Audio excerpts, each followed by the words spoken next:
So this video contains a little spoiler for Marvel Legacy #1, but are you even going to read the book? Are you sticking around with Marvel? Are you praying to God that they've righted the ship?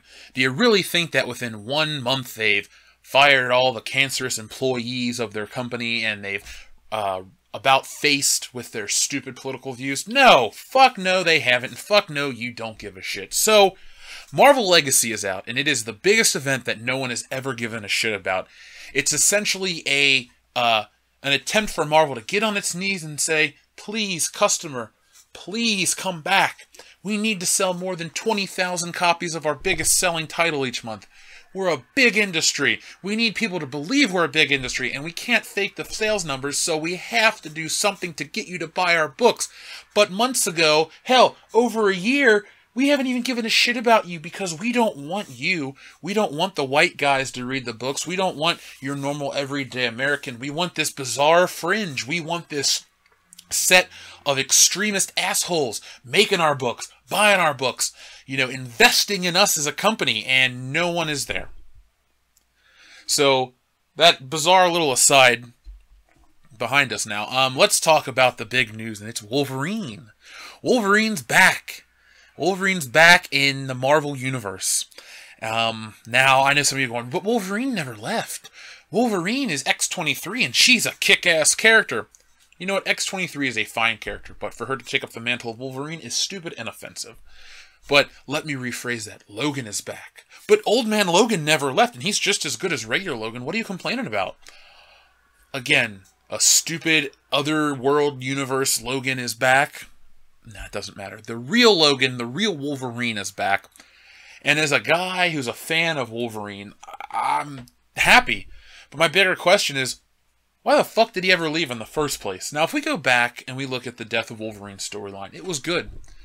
It was a lot of fun. But as a fan, and as someone who is a little more observant about entertainment, I mean, listen to this channel. We go on about how we can pick apart hidden messages and stuff. Nothing Illuminati or crazy. We're just talking about how, this scene is meant to entice the Chinese market and stuff like that. Just reading between the lines is what we do here on World Class Bullshitters. And we have been able to read between the lines, or at least I have personally, about this Wolverine gone missing arc.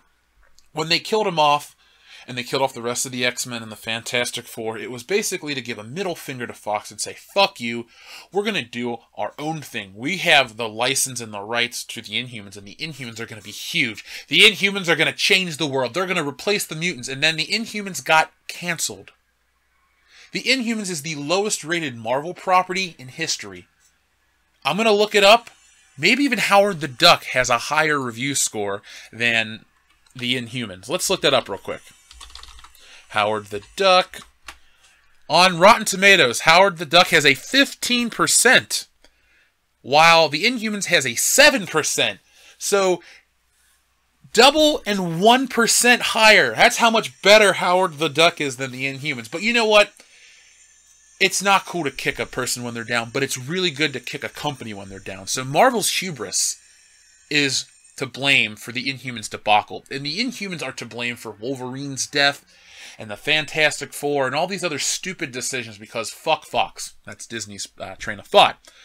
So here we are now in September of 2017, and Wolverine, or should I just say Logan, is back. And, I'll tell you, for a guy that has Wolverine action figures and other comic books, I'm going to run up to my local comic book store and weed through the hundreds of other people in hopes to get a copy of Marvel. No, I'm not. I'm not going to read it. I'm not going to run up to the store. If I read it online and do a review, awesome. But I'm really not a comic review channel. What I am is a guy who's just really heartbroken with the stupid shit they do. Now you're going to say, but Jeff, deaths in comic books aren't new. They always come back. 99% of the time you're 100% correct. Gwen Stacy truly never came back. This Gwenpool or Spider-Gwen or this other dumb shit that you're out there reading, that's not the real Gwen Stacy. I think it's an Elseworlds version. So I don't really give a shit about her. You got these... Uncle Ben never came back. Uncle Ben has never come back from the dead. Maybe in a weird flashback or something like that, but the real Uncle Ben has never come back. Now with the heroes, they always come back. But it really didn't serve a great story purpose. You know, they kind of wrote off the X-Men in general, and now the X-Men are back. There was that X-Men Gold debacle earlier in the year, and now X-Men are on TV with Fox and all these things. Like, X-Men is a brand that's too powerful for even the mighty Marvel to kill off due to stupid corporate decisions, because people love those characters. You know, everyone goes on about Marvel and diversity. Well, this new Marvel diversity, in quotation marks, spits in the face of what true diversity in Marvel was, and that was the X-Men. The X-Men was the perfect platform to talk about said political topics. You know, homosexuality, racism, hatred, all those things were done perfectly through the X-Men titles. Go read a Chris Claremont, John Byrne co-production, and you're going to see the best of thought-provoking storytelling. You're going to see an amazingly written story on top of perfectly rendered art. It's just, that's what a comic book's supposed to be. Great art, great story, a great message in that story. Yes, you can have escapist fun, but if you want something heavy, go back and read old X-Men stuff. It was just damn near perfect. And now we're sitting here in 2017, and I'm just laughing that Wolverine's back. It's a publicity stunt, and it's not going to work at this point, at least for me, because I'm very forgiving when it comes to Marvel. I forgave the deal with the devil. I actually liked Doc Ock in Spider-Man's body. I thought those were interesting things. I'm willing to take risks and chances, and I even bought The Death of Wolverine for 2 reasons. I really like Steve McNiven's art, and I wanted to see how he went out. And I wasn't overly disappointed, but I don't feel it was necessary. If they would have made it like an Elseworld story like Old Man Logan was at one point, or Near in the Future, or Far Off in the Future, something like that, those are cool. But these just reek of corporate intervention and fakeness. So that's really it.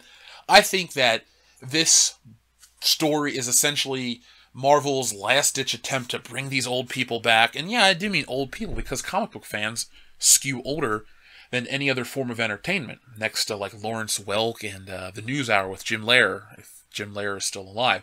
My point being, they've spent 2 years roughly shunning away older readers. Hell, I'm in my 20s, and I consider myself an older reader because I like the classic stuff. I guess they would consider me an older reader too, and they don't really care about my money. But when I was dropping $50 a week on mostly Marvel books, I think that's going to hurt at some level. Someone on the in the chain of command is going to have to give a shit.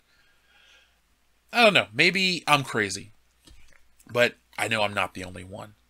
So thanks for watching my little rant. I just had to get it off my chest because I look at these things and they're so disingenuous and it bothers me. If you want some more genuinely thought-out entertainment, come over to World Class Bullshitters. We got all kinds of shit. Schlocktoberfest is our Halloween celebration, and October 1st is Sunday. So starting Monday, I'll be uploading some awesome horror-related content. If you'd like to join the Patreon, you'll be getting even more horror-related content, like the Are You Afraid of the Dark vs. Goosebumps video, which I think is nearly 30 minutes long, as well as a surprise, well, it's not a surprise anymore, because I'm about to tell you a Twilight Zone video, where I do the top 10 countdown of the Twilight Zone. And those are actual videos with clips and stuff. They were all taken off of YouTube.